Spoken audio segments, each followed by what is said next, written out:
Buenos días, Dios les bendiga.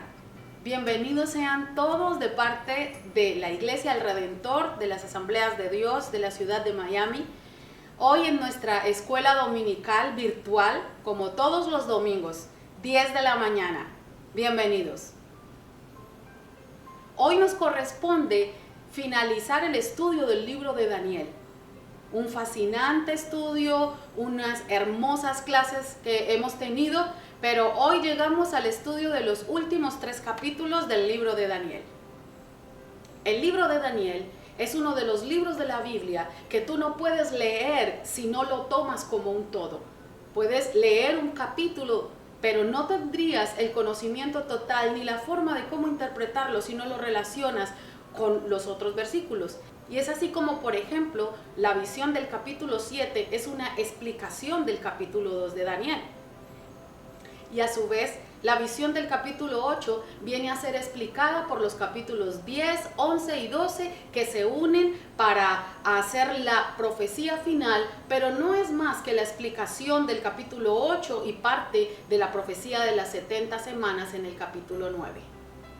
Otra recomendación importante para entender libros como el del profeta Daniel y ubicarnos en su contexto histórico es leer paralelamente otros libros que fueron escritos en su misma época o al menos que datan de la misma historia, como el libro de Esdras, de Nehemías y Esther, que nos aportan información para entender más ampliamente el mensaje del profeta Daniel.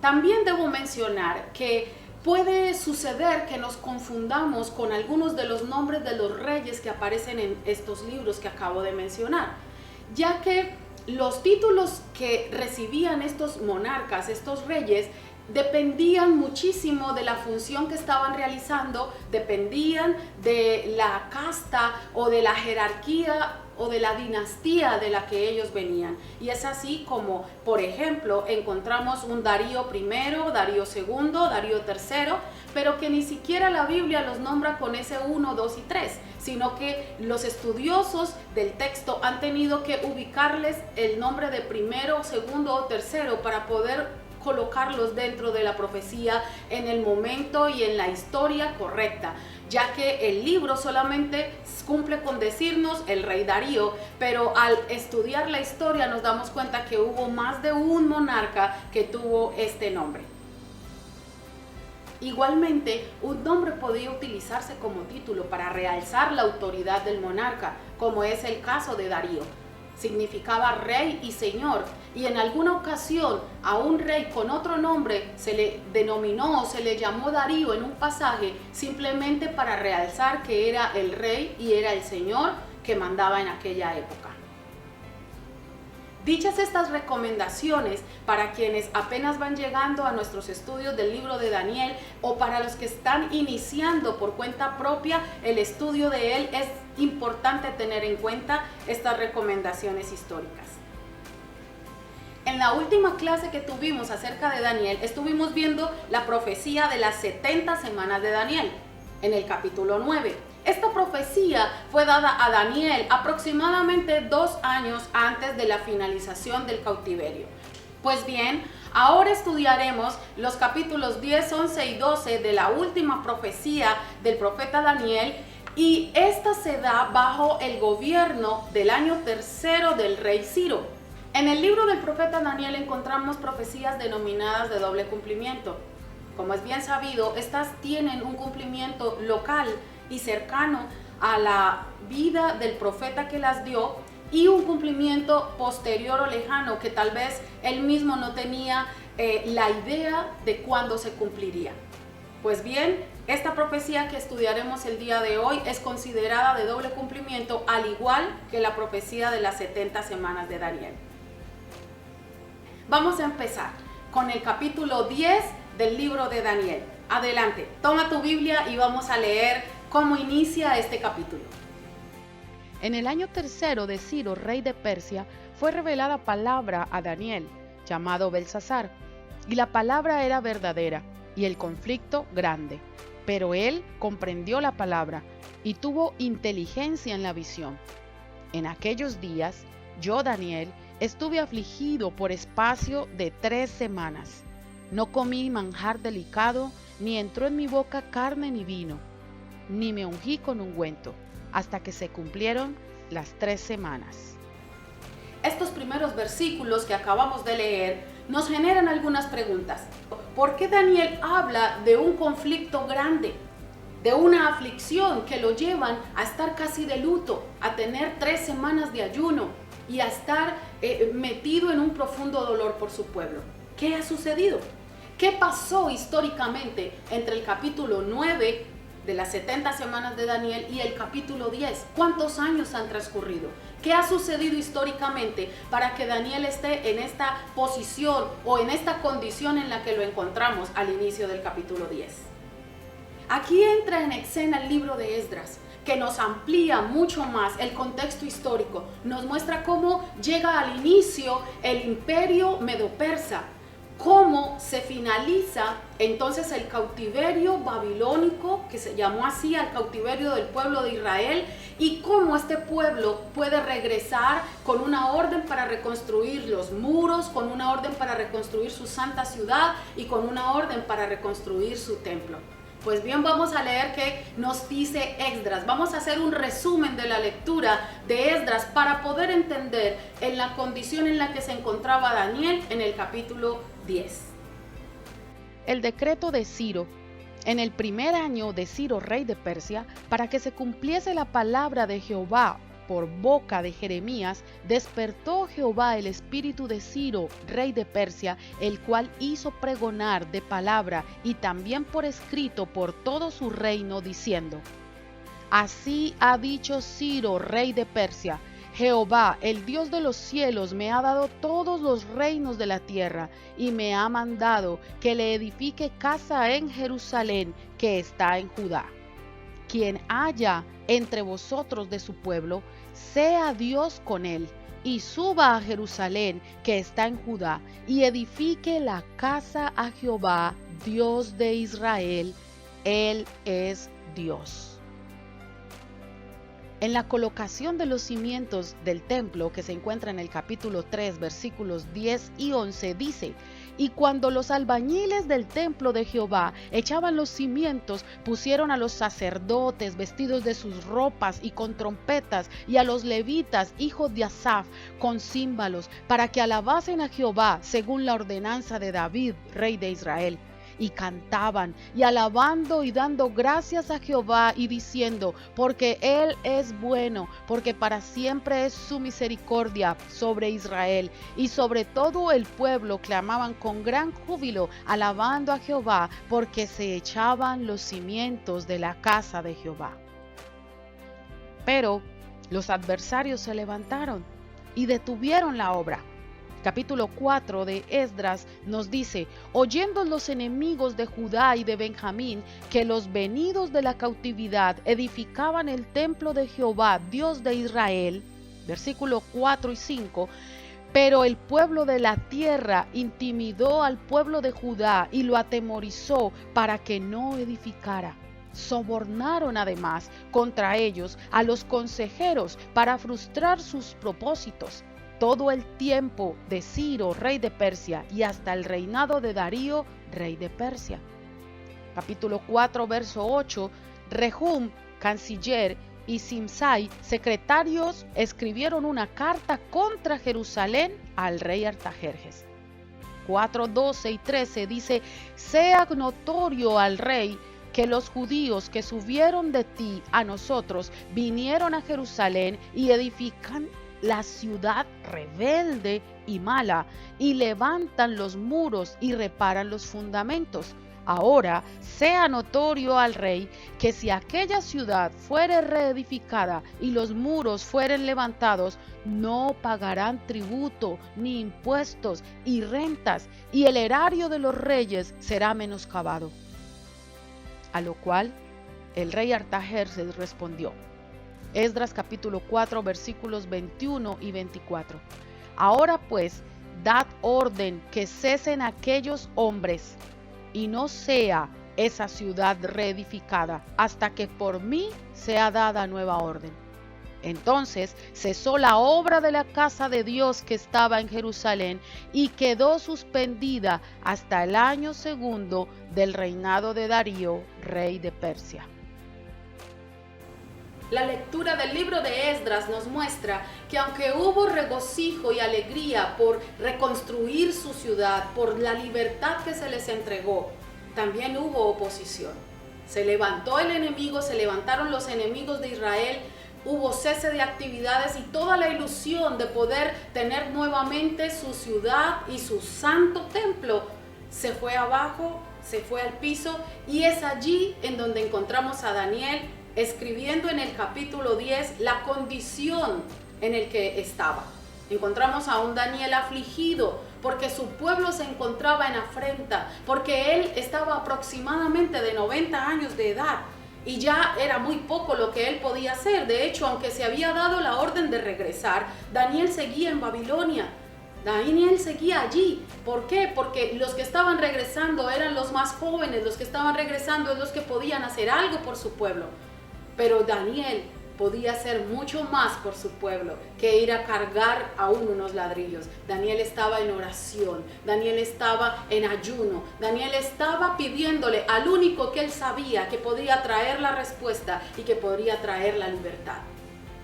Este capítulo nos muestra a partir del versículo 4 cómo fue la respuesta.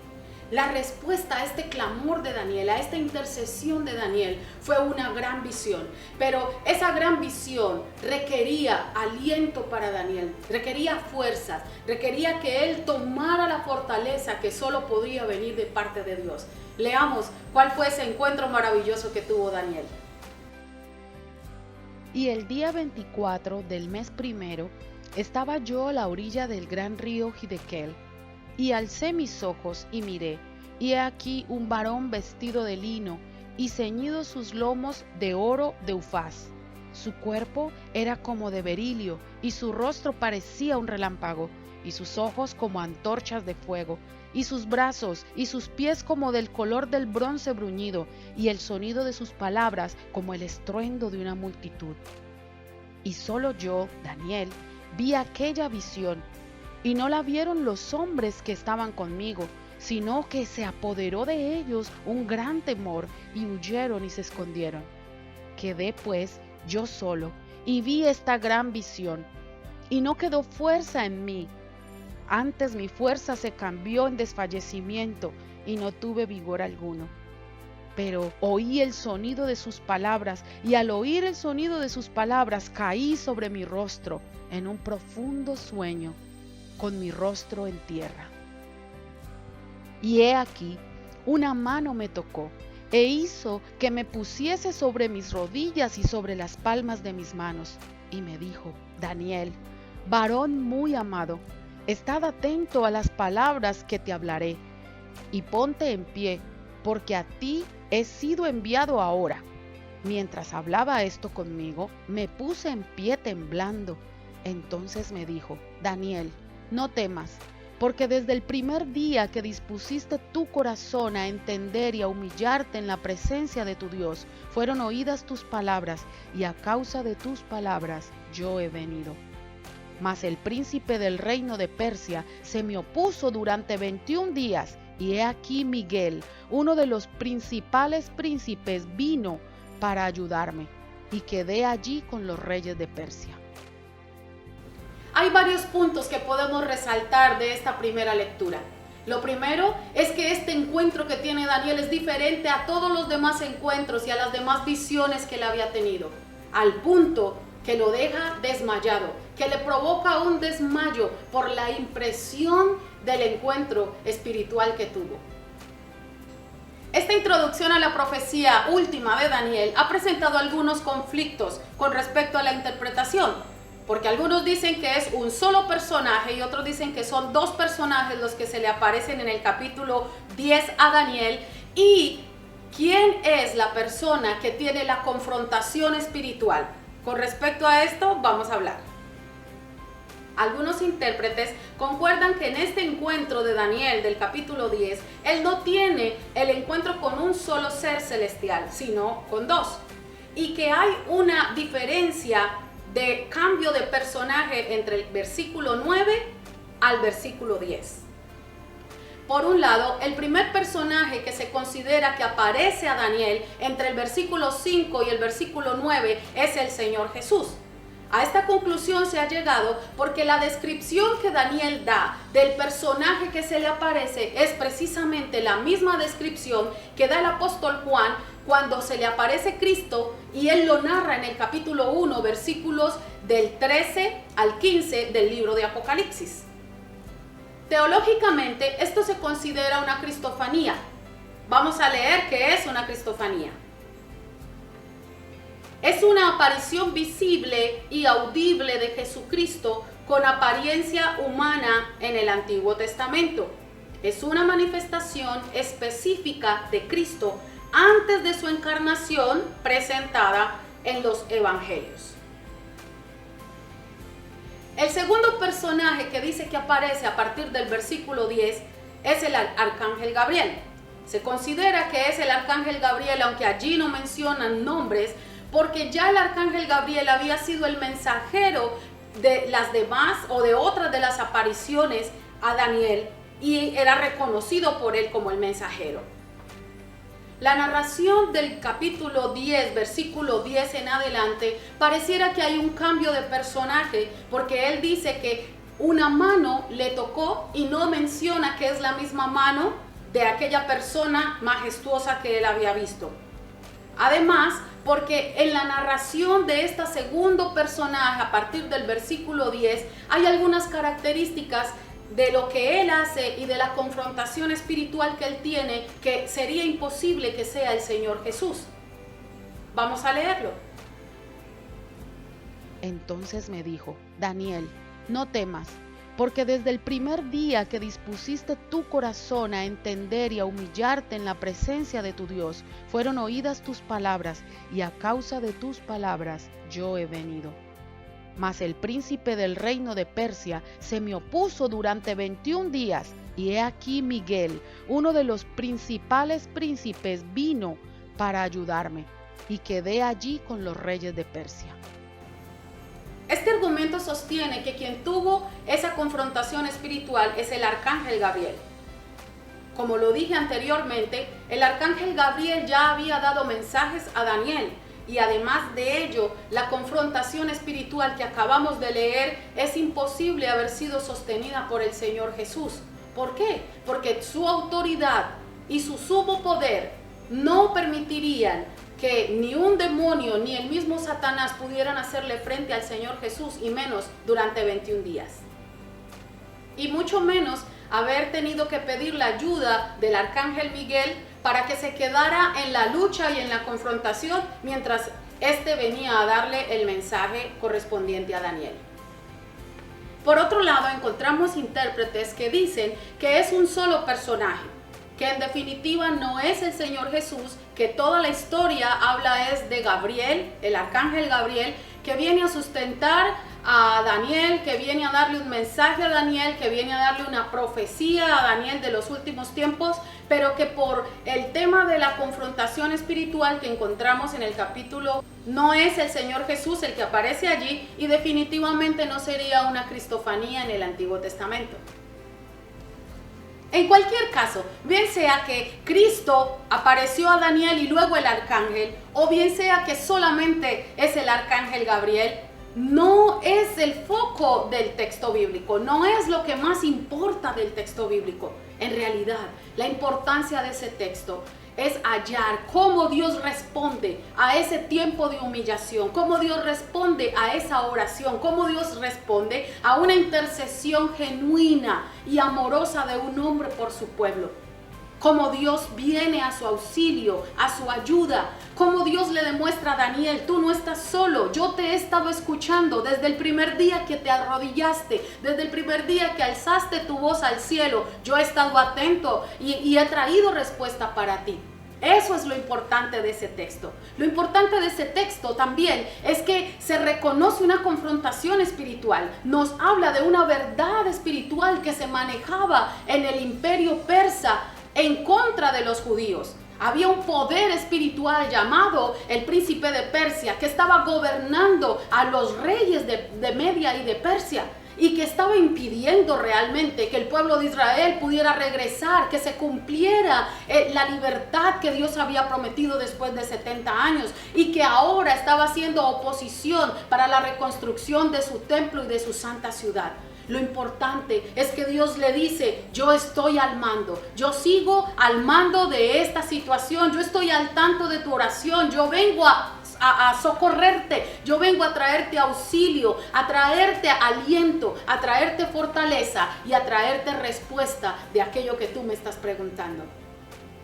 Esto nos trae a nosotros como hijos de Dios una aplicación espiritual bien importante. Mira la época en la que estamos viviendo. Mira cómo muchas personas están sufriendo, aún familiares nuestros, aún personas conocidas. Y aunque no fuesen conocidas, nos duele lo que vemos en la televisión, nos duele lo que vemos en las noticias.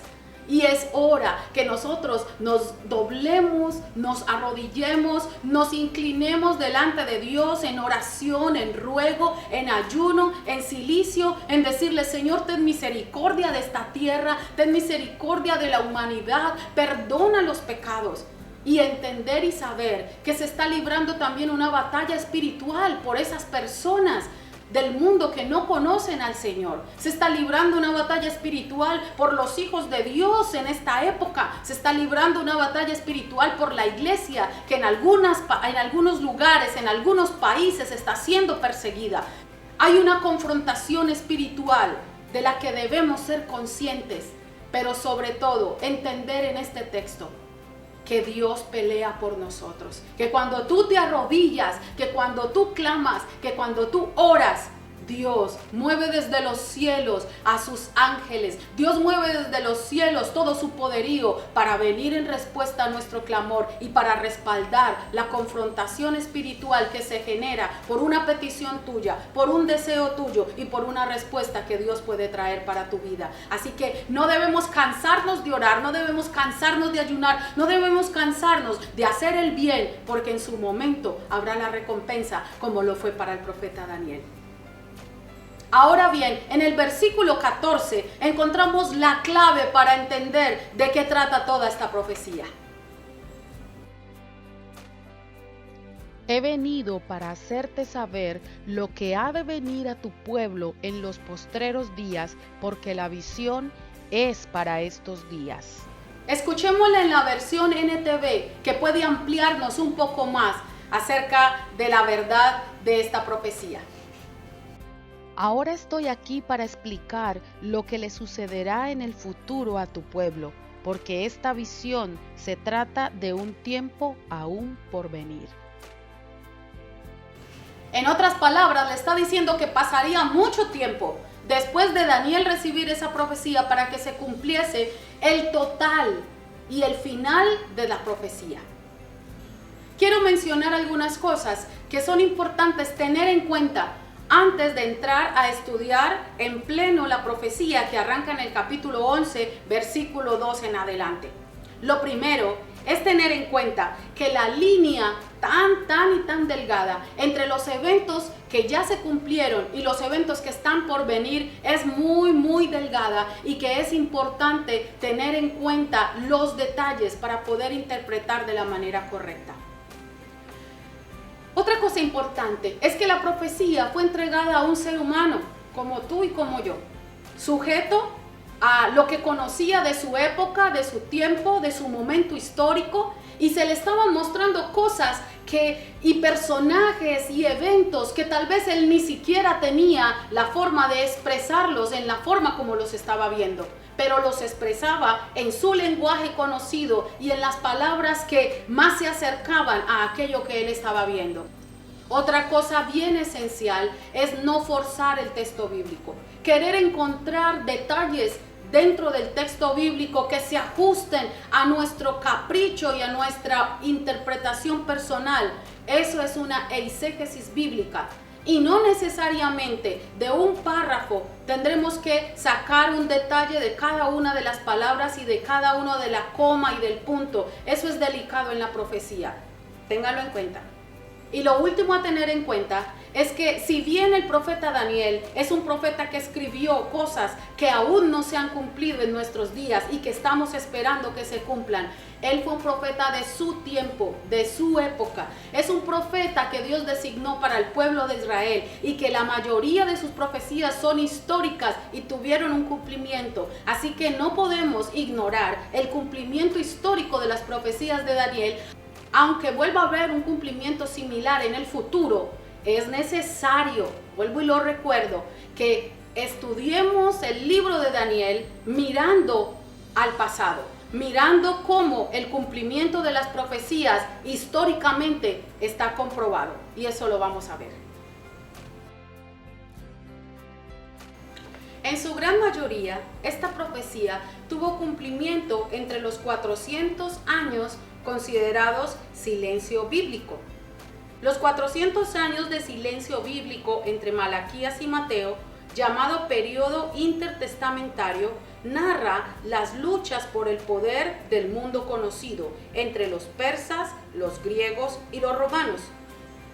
Por lo cual, la historia de Daniel es corroborada por la historia antigua, encontrada en los libros seculares y también en algunos libros apócrifos como el libro de Macabeos 1 y Macabeos 2.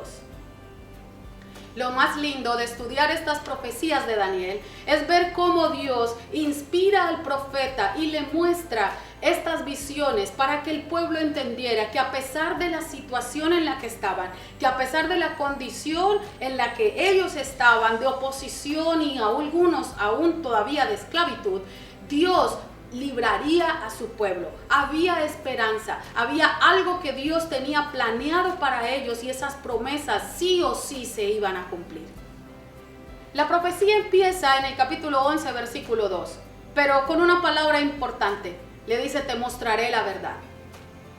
Y no es que antes no le hubiese mostrado la verdad, es que Daniel había tenido algunas visiones un poco confusas de estatuas, de animales, que podían hacerlo perder un poco, aunque Dios le daba el significado. Pero ahora el Señor está trayendo una nueva palabra que clarifica totalmente las profecías que él había recibido con respecto a los reinos del porvenir.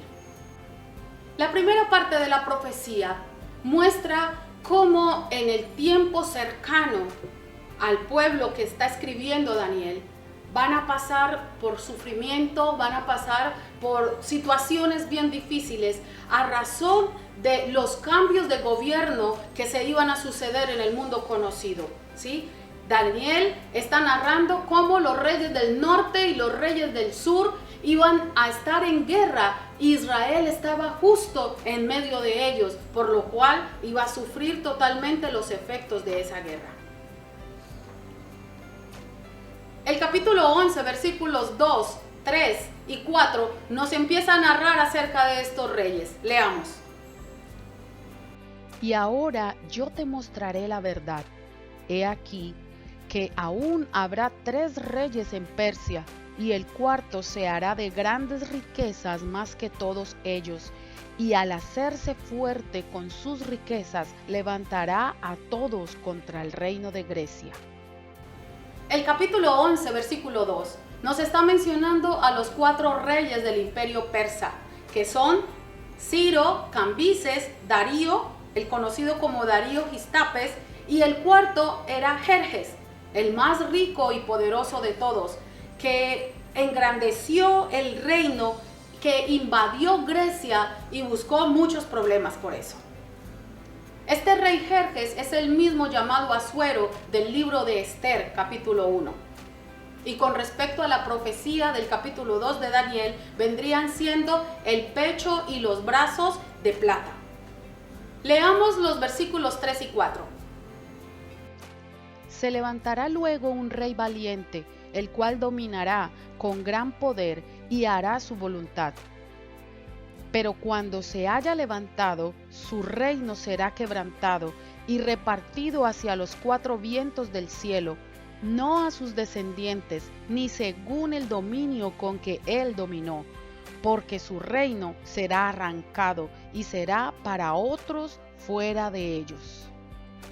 El capítulo 11, versículo 4, nos menciona un personaje bien conocido. nos habla de Alejandro el Grande, de Alejandro Magno, un hombre que tuvo un imperio poderoso, pero realmente corto.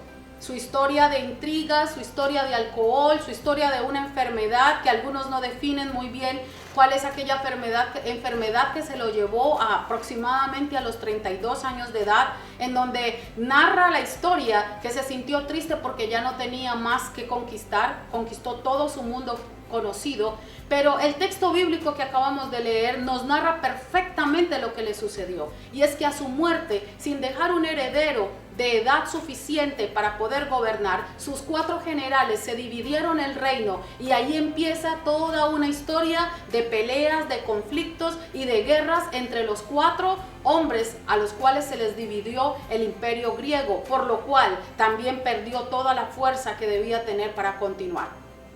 Estos 4 generales, por dividirse, perdieron toda la fuerza del imperio, y es esto lo que aprovecha Roma, aquellos pies de hierro que narra la profecía en el capítulo 2 de Daniel en la estatua de Nabucodonosor, y destruye Grecia y toma todo el poder el imperio romano.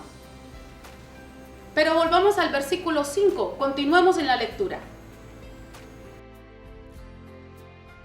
Y se hará fuerte el rey del sur, mas uno de sus príncipes será más fuerte que él, y se hará poderoso, su dominio será grande.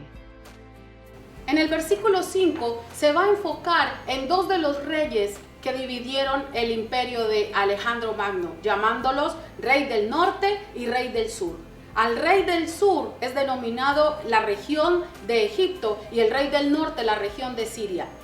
Si usted mira en un mapa, como se lo voy a mostrar, justo aquí se encuentra Israel en la mitad del norte y del sur de aquellos 2 grandes y poderosos generales, luchando por ganar territorio, luchando por ganar a fuerza el imperio.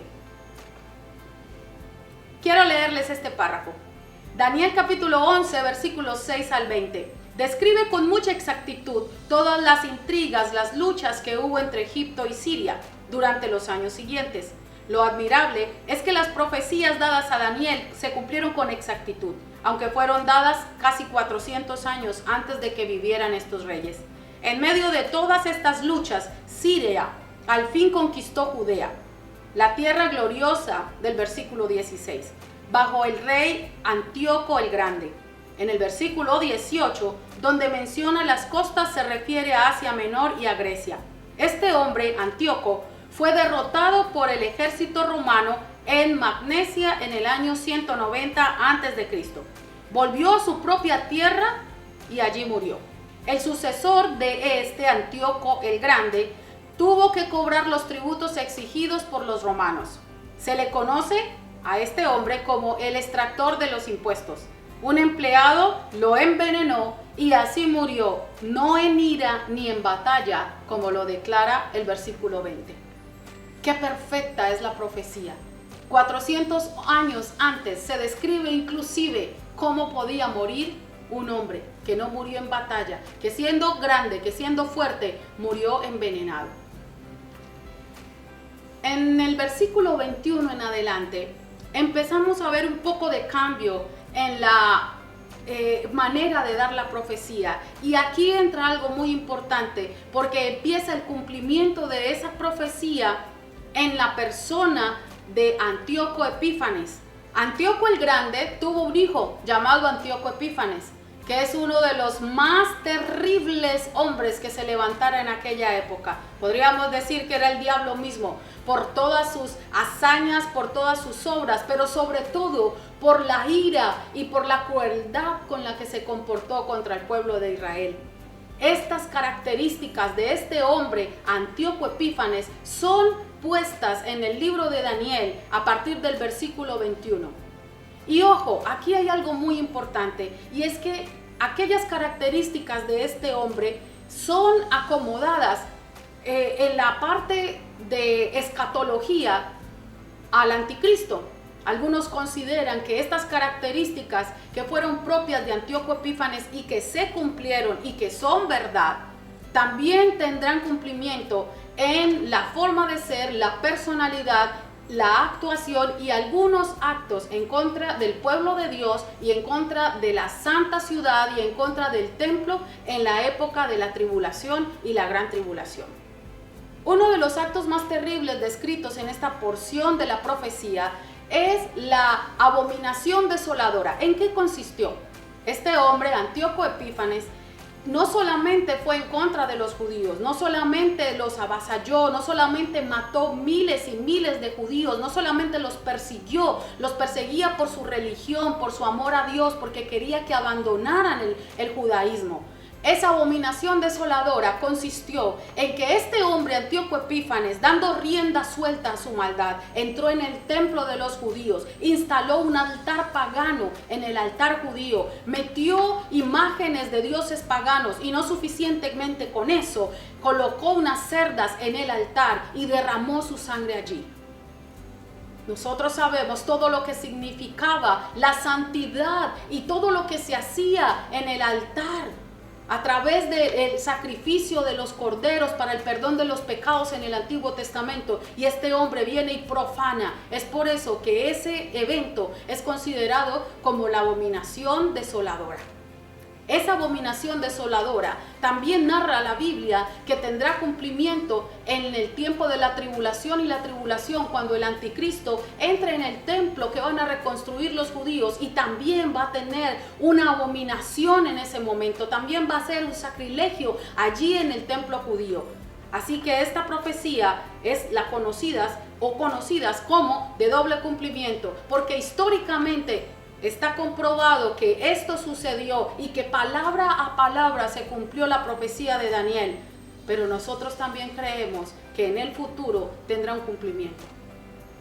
No suficiente con esta abominación desoladora, Antíoco Epífanes obligó a muchos judíos a renunciar a su religión y a adorar en los templos que él instaló, o adorar a esos dioses paganos, rendirle culto a otros dioses a amenaza de muerte.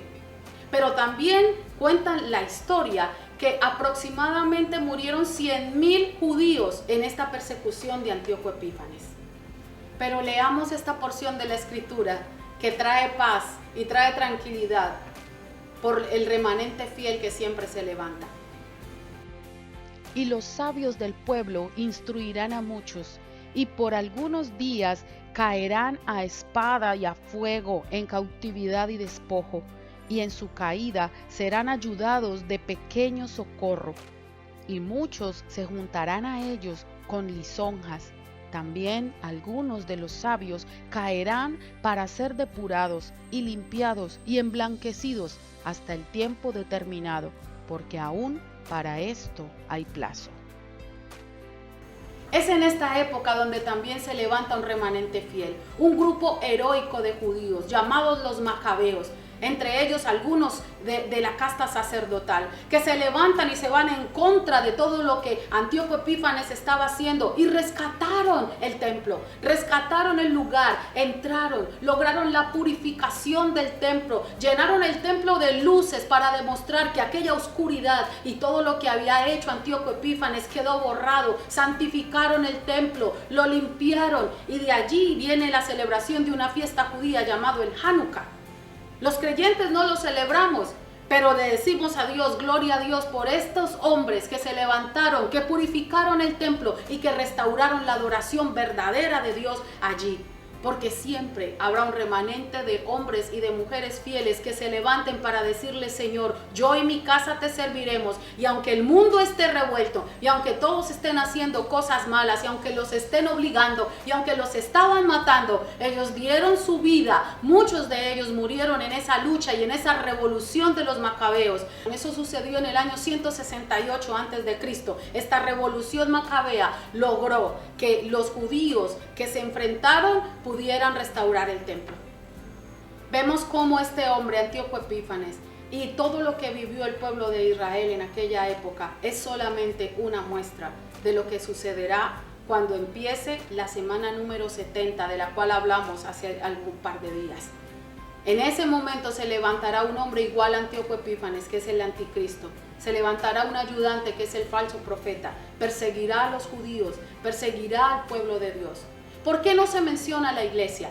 Lo aclaramos en el video pasado. Porque la iglesia no está incluida en esta profecía de Daniel. Esta profecía de Daniel es para el pueblo de Israel. Tuvo cumplimiento en el pueblo de Israel, perfecto cumplimiento, pero al nacimiento de la iglesia desaparece en la profecía de Daniel y vuelve y entra en escena en la profecía de Daniel el pueblo de Israel a partir del rapto de la iglesia en la semana número 70. En la lectura que hacemos de este pasaje, versículos 37 al 39 del capítulo 11, podemos encontrar algunos detalles de las características personales del anticristo. Dice que no gustará del amor de las mujeres. Algunos interpretan esto como homosexualismo, pero en realidad no significa eso, porque en el caso de Antíoco Epífanes, lo que sucedió es que por más que las mujeres que estaban a su alrededor querían y persuadirlo para que él no fuera maldadoso, para que él no hiciera tanta maldad, a él no le importó ni el amor de ellas, no le importó madres, hermanas, hijas, no le importó absolutamente nadie para llevar a cabo sus acechanzas. Así que algunas características que nos muestra este pasaje, algunos quieren colocarlas exactamente y describir una personalidad del anticristo al detalle, pero recordemos que aquí nos está describiendo es la personalidad de Antíoco Epífanes. Y es posible que algunas de las características sean iguales para el anticristo, pero es posible que no lo sean. Recordemos que es una profecía de doble cumplimiento y que no necesariamente todas las cosas se van a cumplir a la exactitud en ambos eventos. Ahora entramos en el capítulo número 12, el último capítulo de Daniel, continuación de esta palabra profética que él recibió de los últimos tiempos. Leamos el versículo 1 y 2. En aquel tiempo se levantará Miguel, el gran príncipe que está de parte de los hijos de tu pueblo, y será tiempo de angustia, cual nunca fue desde que hubo gente hasta entonces. Pero en aquel tiempo será libertado tu pueblo, todos los que se hallen escritos en el libro. Y muchos de los que duermen en el polvo de la tierra serán despertados, unos para vida eterna y otros para vergüenza y confusión perpetua. El capítulo 12 inicia hablando del arcángel Miguel, el que se reconoce como ayudador del pueblo de Dios, del pueblo de los judíos, que no solamente ayudó en la época del periodo intertestamentario, sino que también ayudará al pueblo de Israel en la época de la tribulación y de la gran tribulación. El versículo 2 hace referencia a las dos clases de resurrecciones que hay. El Señor también menciona estas resurrecciones en Juan capítulo 5.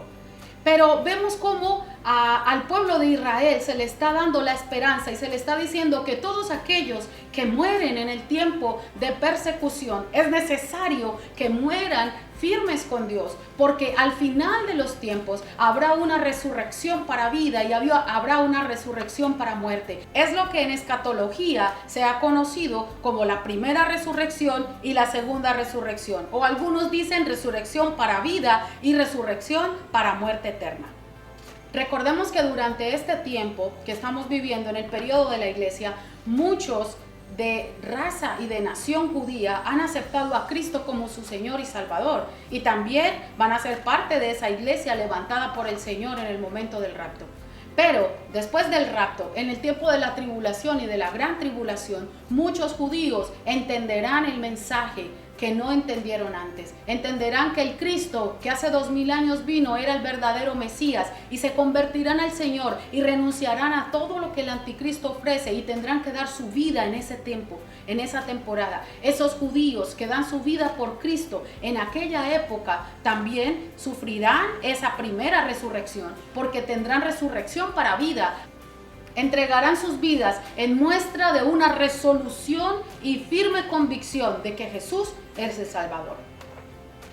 De ellos es de quienes habla Apocalipsis capítulo 20, versículo 4. Leámoslo. Vi tronos y se sentaron sobre ellos los que recibieron facultad de juzgar, y vi las almas de los decapitados por causa del testimonio de Jesús y por la palabra de Dios, los que no habían adorado a la bestia ni a su imagen, y que no recibieron la marca en sus frentes ni en sus manos, y vivieron y reinaron con Cristo por 1000 años. Recordemos que en aquella época de la tribulación y gran tribulación se levantarán muchos judíos a los cuales en el versículo 3 se les llama los entendidos. Estos entendidos brillarán en el tiempo de tribulación y gran tribulación, así como brillaron en la época de Antíoco Epífanes, este grupo de macabeos que se levantó y se rebeló contra ellos, contra todo lo malo. Asimismo sucederá para los judíos en aquella época, un remanente fiel que serán llamados los entendidos, que se levantarán y que harán oposición a la bestia y al falso profeta. Y no solamente harán oposición a la bestia y al falso profeta, sino que testificarán de Cristo, ganando a muchos para el reino de Dios. El versículo 4 nos habla algo interesante. Nos dice que las palabras del libro estarán sellados, pero lo repite también en el versículo 9. Leámoslos. Pero tú, Daniel, cierra las palabras y sella el libro hasta el tiempo del fin.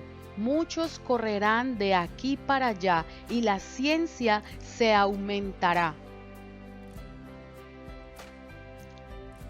Él respondió: Anda, Daniel, pues estas palabras están cerradas y selladas hasta el tiempo del fin.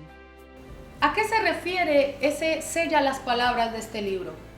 Lo más seguro es que muchas de las cosas que estaban escritas allí en el libro de Daniel, los contemporáneos de Daniel no las iban a entender. Era demasiada información y cosas que ellos aún no conocían. Y por eso le está diciendo a Daniel: Daniel, estoy dando esta profecía a ti, pero van a estar selladas estas palabras. No va a haber entendimiento acerca de ellas hasta que se vaya acercando el tiempo del fin y puedan tener los hombres conocimiento acerca de ello. Es un contraste con lo que encontramos en Apocalipsis, porque en Apocalipsis Jesús le dice a Juan: no selles las palabras de este libro. Mire lo diferente. Jesús le dice a Juan en Apocalipsis 22:10: no selles las palabras de este libro porque el tiempo está cerca. A Daniel le dijo: sella las palabras de este libro porque cuando llegue el tiempo serán abiertas para poder ser entendidas. Hoy nosotros estamos abriendo las palabras de ese libro y debemos ser entendidos en los tiempos y entender que el tiempo se acerca, que la venida de Cristo está pronta, que nosotros, la iglesia, seremos levantados y seremos llevados con nuestro Dios, con nuestro Señor, que esa promesa que Él dio se cumplirá. Los versículos 5 al 9 del capítulo 12 de Daniel nos hablan de algo muy interesante, y es que el propósito redentor de Dios jamás deja de cumplirse.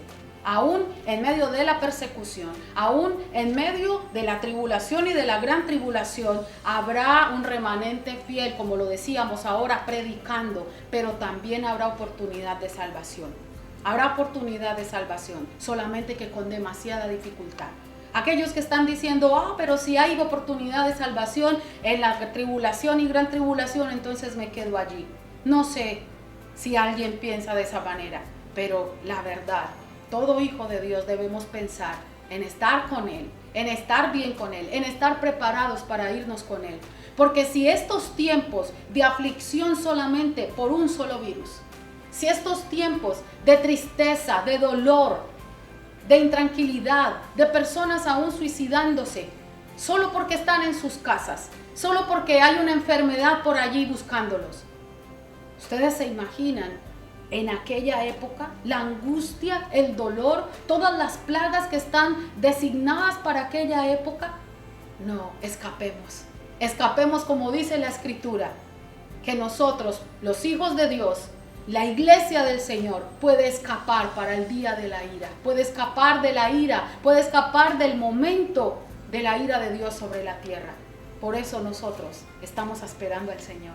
Por eso nosotros le decimos todos los días: Señor, ayúdame, Señor, prepárame, porque quiero estar allí. Quiero decir presente en el momento en el que tú me llames a tu presencia o vengas a tu iglesia a llevarla contigo.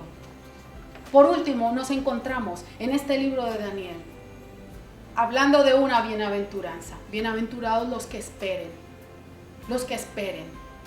Versículos 12 y 13, mira lo que dice. Bienaventurado el que espere y llegue a 1335 días. Y tú irás hasta el fin, y reposarás, y te levantarás para recibir tu heredad al fin de los días. Qué interesante. Bienaventurados los que esperen. Al pueblo de Israel le esperan cosas muy duras. A aquellos que no se vayan con Cristo en el rapto por no haberlo aceptado, le esperan cosas difíciles. Pero aún así, la misericordia de Dios estará puesta sobre ellos. Y serán bienaventurados aquellos que sean firmes, aquellos que resistan, aquellos que den su vida, aquellos que esperen hasta que ese tiempo termine, porque solamente serán 7 años muy difíciles. Todo ese dolor y toda esa angustia tendrá un fin con la segunda venida de Cristo para la instauración del reino milenial. Pero el libro no queda allí. Es hermoso el versículo 13 porque es para Daniel. Le dice el Señor: y tú irás hasta el fin, y reposarás, y te levantarás para recibir tu heredad al fin de los días. Qué promesa más hermosa para Daniel. Le dice: tú irás hasta el fin, tú heredarás, tú reinarás conmigo. En pocas palabras le está diciendo a Daniel. Y saben, esa es la promesa también para nosotros. Nosotros heredaremos la tierra junto con el Señor. Nosotros estaremos aquí en el milenio junto con el Señor. Por eso yo te animo a que sigas firme, a que sigas buscando de Dios, a que de día, de noche, utiliza todos los medios que sean necesarios para buscar del Señor en cuanto Él pueda ser hallado, para estar listos, para estar preparados, para irnos con el Señor. Qué interesante ver todas estas profecías. Y usted dirá: pero ¿y entonces si no tienen nada que ver con la iglesia? No tiene nada que ver con la iglesia la parte histórica que sucedió. No tiene nada que ver con la iglesia lo que va a suceder después del rapto. Pero en este momento tiene todo que ver con la iglesia. Porque si somos entendidos en los tiempos, nos daremos cuenta que el tiempo está cerca, que se está acercando el momento de encontrarnos con el Señor, que debemos estar fieles, que debemos ser fieles y estar firmes en las promesas que Él nos entregó, buscándolo, hablando de Él, predicando a tiempo y fuera de tiempo, compartiendo con aquellas personas que aún no conocen del Señor y que queremos que vayan con nosotros a la patria celestial, que queremos que junto con nosotros también estén en el milenio reinando con Cristo. Y quiero terminar en esta hora, que elevemos una oración. Después de entender todo esto de esta profecía, después de escuchar todo lo que maravilloso que Dios le mostró a Daniel, podemos sacar algunas conclusiones, podemos aprender algunas lecciones. Una de ellas, que sí vale la pena orar, que sí vale la pena esforzarnos en su presencia, que Él escucha todas nuestras quejas, que Él escucha todas nuestras peticiones, nuestra intercesión, que aunque algún mensaje de parte de Dios, alguna respuesta de Dios que estamos esperando se tardara, se demorara algún tiempo, Él llegará. Esa respuesta llegará. Que aunque no lo veamos obrar, que aunque no lo veamos estar trabajando en lo que le estamos pidiendo, Él está obrando. Ahí en silencio Él está obrando. Daniel no sabía que en esos 21 días de angustia Dios estaba librando una batalla por él. Los ángeles de Dios estaban librando una batalla a favor de Daniel. Pues Dios está a favor nuestro. El Señor está peleando una batalla por nosotros en este momento. Oremos. Oremos, no nos cansemos de orar, no nos cansemos de alabarlo, no nos cansemos de glorificarlo, no nos cansemos de darle gracias, no importa la situación. Hay que darle gracias y hay que decirle: Señor, gracias por estar conmigo, gracias por escucharme, gracias porque tu respuesta viene en camino, gracias porque tu mano no se ha cortado para mí. Pero también, Señor, gracias porque me hablas.